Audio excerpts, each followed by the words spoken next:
Our leadership over there has been so welcoming. Hey, Bob, if you're in the audience. To my not at all secret gay agenda. And that, my friends, is what we like to call in the business Disney magic. Gee, the lack of humility before nature that's being displayed here staggers me. Hello, everyone. Ooh, look, it's a mysterious new princess. That ain't no woman. It's a man. Just when you thought Disney could not get any dumber. You go and do something like this and totally redeem yourself. And I'm being serious here. They've actually redeemed themselves. Now, this company, only 3 years ago, was creating cartoons for young girls where the main character was shouting pro-abortion propaganda. My panda, my choice, Mom. And now this company is making one of the most pro-life movies we have ever seen. Hold up. Wait a minute. Something ain't right. But here we are in 2025, and make no mistake, the Disney boycott is still in effect except for one big exception. Fantastic Four is making some first steps in the right direction. See what I did there? My name is Reed Huberman. Thanks so much for watching the show. Don't forget to like, share, and subscribe. If you've never watched the show before, I try to give Christian commentary to cultural events because we're living in an age of bad ideas, and the only cure for bad ideas are good ideas, and the best ideas are found in God's Word. And I'll try to give rational arguments for that. Before I do that, I want to make sure that you know that today's show is sponsored by our friends over at Sweet and Savory. If you're looking for an online or in-person cooking class experience to help you learn how to make some of the most amazing food, you need to go to sweetandsavoryclassroom.com. Once you're there, you'll be transported to an oasis, a magical land of wonderful food that, yes, you can make yourself. If you're tired of burning things in the kitchen or tired of just getting your mouth to water every single time you scroll through food on Instagram. By the way, my Instagram reel is men fighting each other and food. So we all need food to survive, and perhaps maybe men fighting each other for entertainment. But needless to say, food is an essential part of life, and you need to make good food while you have the time to enjoy life while you're here on this earth. So our friends over at Sweet and Savory can help you with that. Just go to sweetandsavoryclassroom.com, scroll through all the list of their online classes, or if you're in the classroom area, you can book a class that's coming in the near future. But just make sure before you check out, use the promo code IndieThinker for a discount on your order. Now on to the review. Disney's Fantastic Four is not a great movie. It's not even a fantastic movie, but it is a good movie, and it's a step in the right direction, for crying out loud, because apparently the boycott has been working and Disney has gotten the cue. Now, this film starts off already avoiding some of the traps of movies of the past. Not only are we whisked away to the picturesque 1950s, and they do a great job of setting that world up, but also they avoid race swapping. Sorry, Mike. Say yes. No. And they also avoid telling us the origin story. It's been done a lot and mostly very poorly. But we're introduced to the Fantastic Four via an old school kind of montage from a late night talk show host. Think Ed Sullivan or Johnny Carson. And we catch up with the family and what they've been up to in the last 3 or 4 years.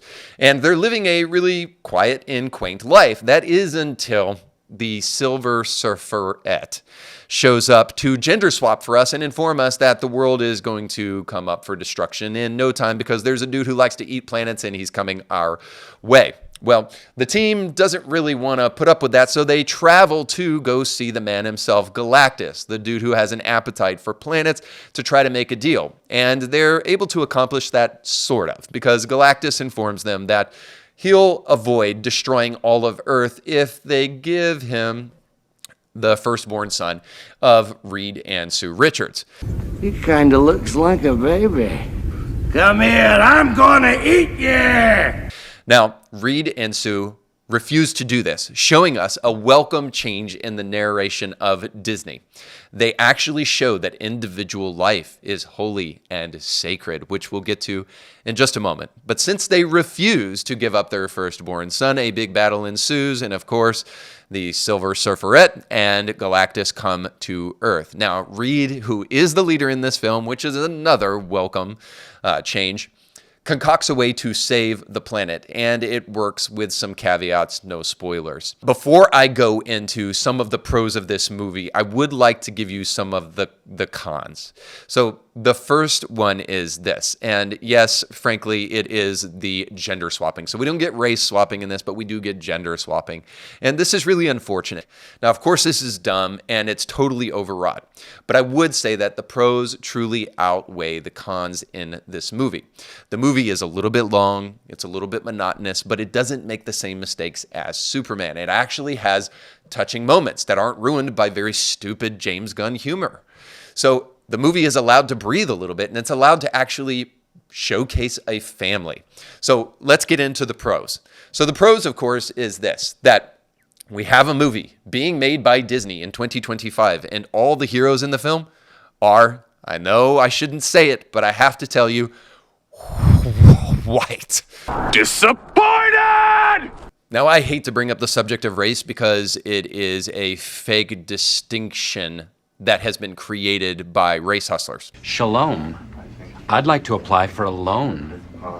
That's nice, Dwight. It isn't important that the whole cast is white, except for the fact that Disney has gone out of their way to try to give us disabled characters and race-swapped characters, and done so in a way that totally takes away from the story.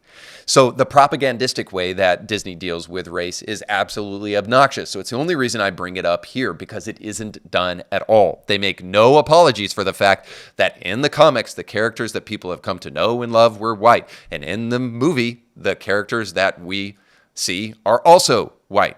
Now, the other thing I have to mention that is an absolute pro is the fact that the movie unapologetically showcases the beauty of family. Now, think of this. Disney in 2025 is making a movie where a man and a woman are married to each other. Crazy on the first level, but second, they actually like each other and they don't work overtime to try to undermine the masculinity of the man and to make him a second fiddle to the woman. I know, this family actually loves and tolerates each other. It's almost like the family is an institution made by God that is really, really good for society, and undermining it constantly is, well, stupid! Now, this brings us to the third and most important point of this film. This is the most pro-life film that Disney has ever made, and potentially that I have ever seen. And this comes by virtue of the Luciferian bargain that Galactus wants to make with Reed and Sue. He will not consume our Earth if they give up their firstborn son. And Reed and Sue refuse.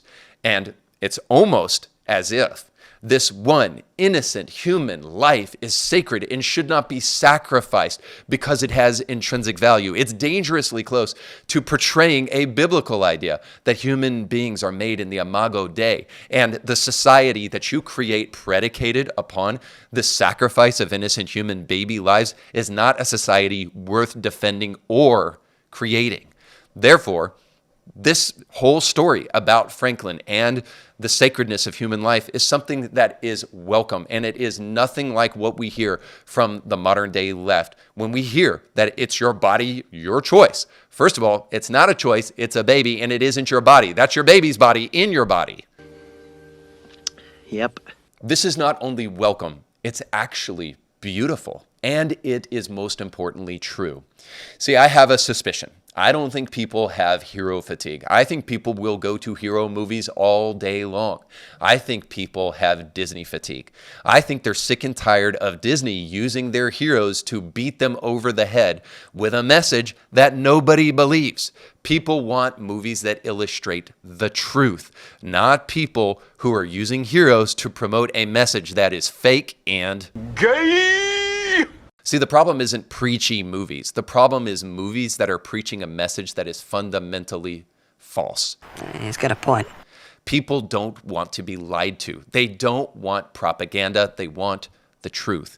And Fantastic Four comes dangerously close to illustrating one of the most important truths that our world desperately needs to hear today. And for that reason, I think you should go watch it. All right, thanks for watching the show today. Don't forget to like, share, and subscribe if you found this show enjoyable, at least a little bit. Then you'll love becoming a member over at indiethinker.org/support, where you can gain access to exclusive perks like movies, documentaries, ebooks, and so much more that will help you take your Christian worldview to the next level. These things have been hand-selected just for you. So go check out indiethinker.org/support. Don't forget to look down in the description of this podcast where you can find our sponsors, but most importantly, go with God.